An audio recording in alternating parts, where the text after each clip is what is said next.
नमस्कार, माइंडफिट चैनल में आपका स्वागत है। जैसा कि आप देख रहे हैं, आज हमारे साथ बहुत ही खास मेहमान हैं ओजस माहेश्वरी, जो कि 18 साल के हैं और इन्होंने इस साल जेईई एडवांस एग्ज़ाम में इन्होंने ऑल इंडिया में 26वीं रैंक हासिल की है और जो पीपल विद डिसेबिलिटी वाली जो कैटेगरी है उसमें ये नंबर 1 पोजीशन पे हैं।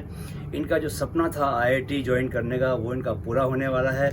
इन्होंने किस तरह से अपने एग्ज़ाम की तैयारी की और इन्होंने किन चीज़ों की वजह से इस सफलता को हासिल किया है, वो इनसे हम जानेंगे।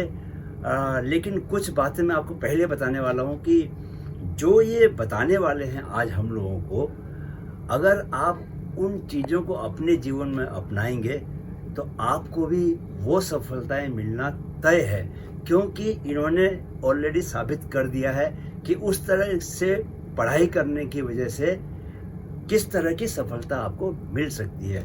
ओजस, आपका बहुत बहुत स्वागत है माइंडफिट चैनल में।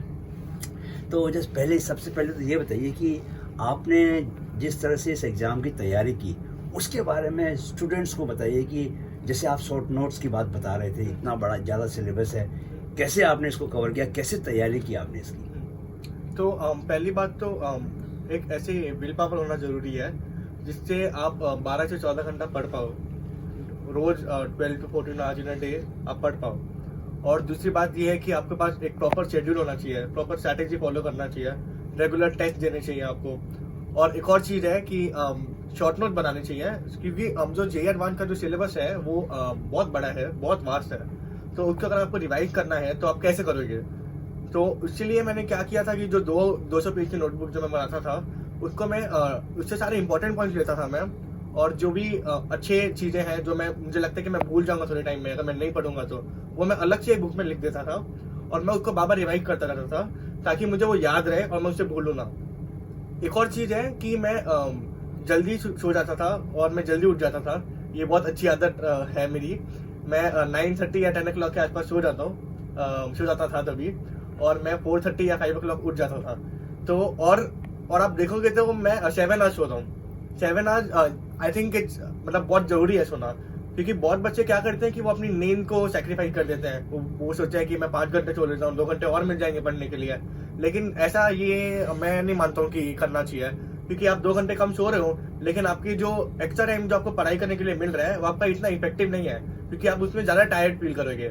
ये आपको भले रियलाइज ना होगा लेकिन ये होता है, क्योंकि मैंने ट्राई किया है, मैंने नींद सैक्रिफाइस करना ट्राई किया है और ये स्ट्रैटेजी काम नहीं करी थी।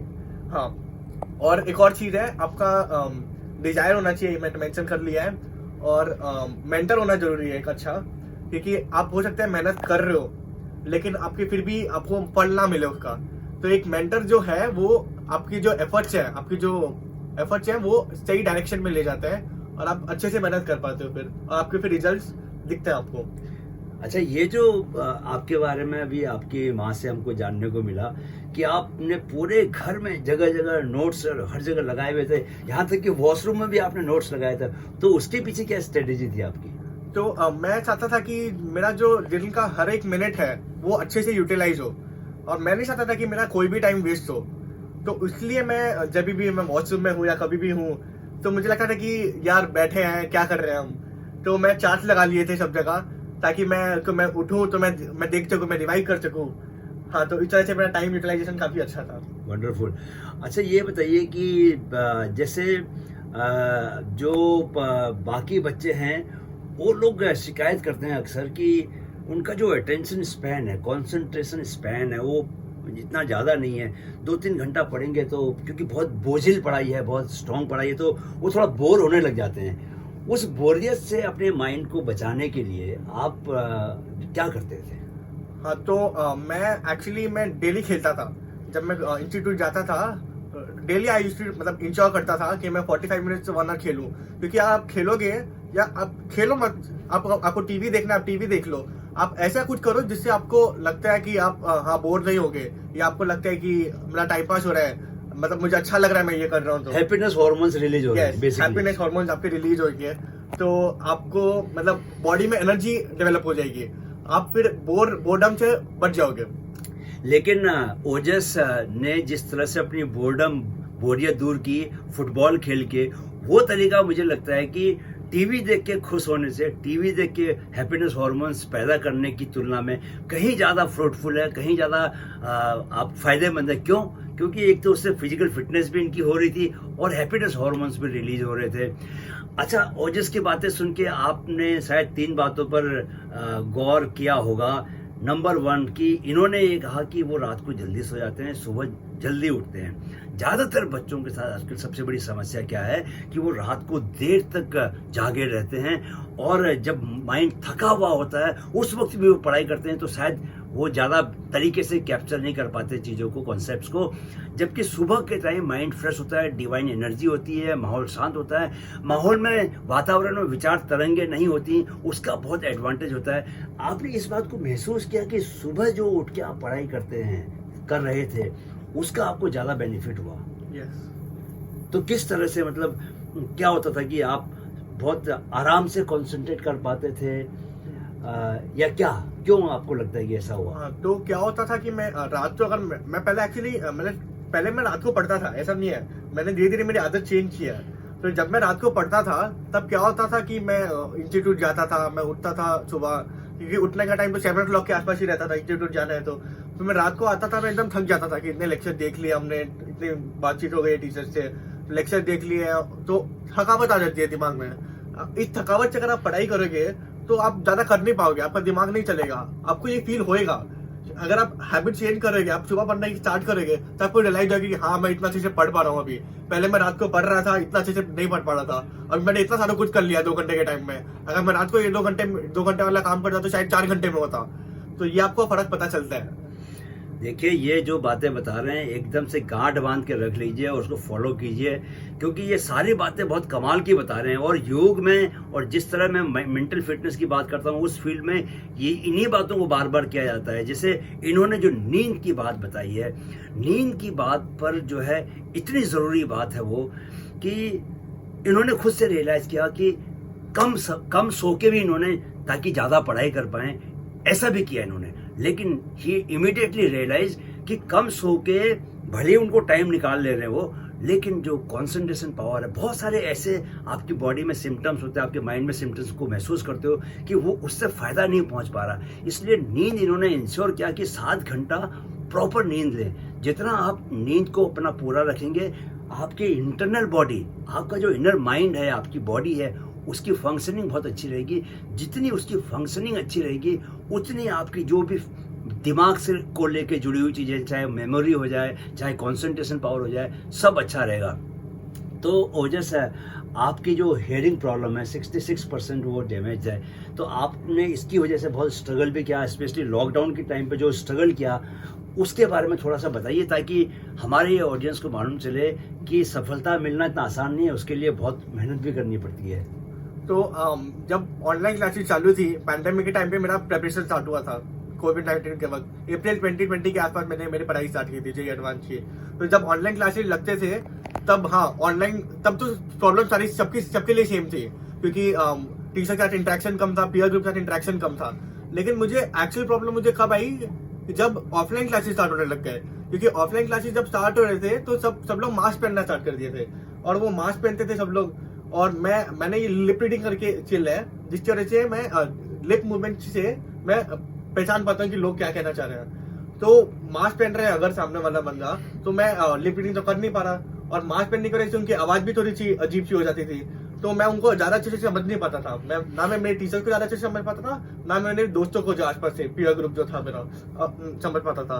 तो इसलिए मैंने क्या करना पड़ा मुझे कि बार बार रिपीट करने के लिए बोलना पड़ता था, कभी कभी 10 बार बोलना पड़ता था रिपीट करने के लिए, और फिर भी ना समझ में आया तो ये कहना पड़ता था कि मास्क उतार के बात करो मुझसे।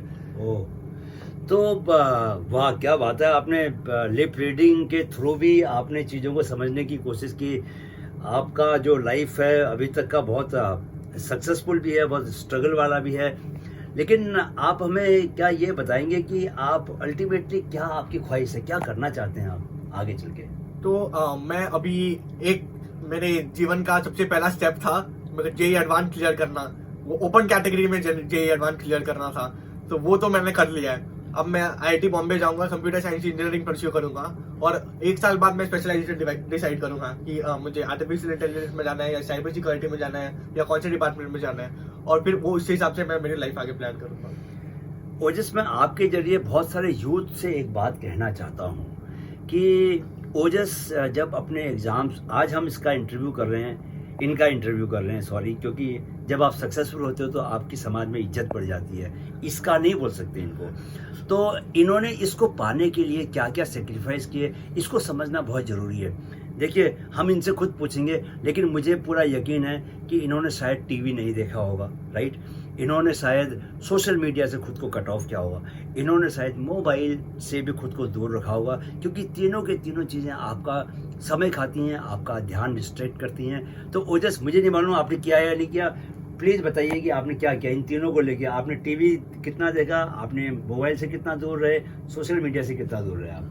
तो मैंने टीवी का टाइम बहुत कम कर दिया था, क्योंकि वो मेरे लिए सिर्फ डिस्ट्रैक्शन था, मुझे कुछ एजुकेशनल तो मिल नहीं रहा था, तो वो डिस्ट्रैक्शन था। और वो आज आपने पहले बताया कि अच्छा फुटबॉल खेल लो, तो हाँ, मैं यही सोचता था कि देख रहा हूँ टीवी, फुटबॉल खेल लेता हूँ, अच्छा।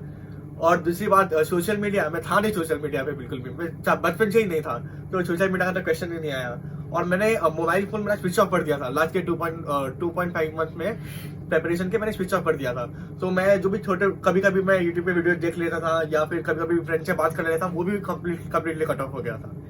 तो देखिए, एक्स्ट्रा ऑर्डिनरी अचीवमेंट के लिए आपको कुछ ना कुछ रूटीन लाइफ में एक्स्ट्रा ऑर्डिनरी चीज़ें करनी पड़ती हैं। इनको देख के साफ साफ समझ में आता है कि जिस तरह से इन्होंने सारी की सारी पढ़ाई दीवारों तक में छोटे छोटे नोट्स बना के रखे, इन्होंने 200 पन्नों के नोट्स जो है वो 10 पन्नों में लेके आए, स्क्वीज कर दिया और उसको सारा का सारा मगअप किया, सारा अच्छे से पढ़ा, उसको कुछ भी सिलेबस छोड़ा नहीं। तो ये शायद सोशल मीडिया से दूर रखा, टीवी से दूर रहे, मोबाइल से खुद को दूर रखा, इवन वॉशरूम में भी इन्होंने अपने नोट्स लगा रखे थे। तो ये सब शायद वजह बनी जो इन्होंने आज इतने फ़ख्र से हमारे साथ बैठे हैं और आज अपनी सफलता की पूरी दास्तान बता रहे हैं। तो इनकी जो कहानी है बहुत कुछ सिखाती है। तो मैं आपको एक तो बहुत शुभकामनाएं देना चाहता हूँ माइंडफिट की ओर से। आपने जाने अनजाने इतनी सारी पॉजिटिव बातें हमारे ऑडियंस को बताई हैं, अगर वो लोग इसको फॉलो करेंगे तो मैं यकीन से कह सकता हूँ कि उन्हें भी सफलता मिलेगी, वो भी कभी आपकी तरह हमारे स्टूडियो में आके बात करेंगे। यहाँ स्टूडियो में आने के लिए बहुत बहुत धन्यवाद आपका।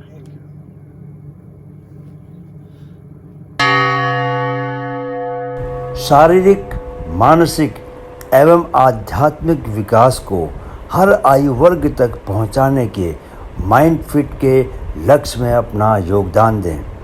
वीडियो अगर पसंद आया है तो अपने दोस्तों और करीबियों से ज़रूर शेयर करें ताकि वे अपने स्वास्थ्य की बेहतर देखभाल कर सकें।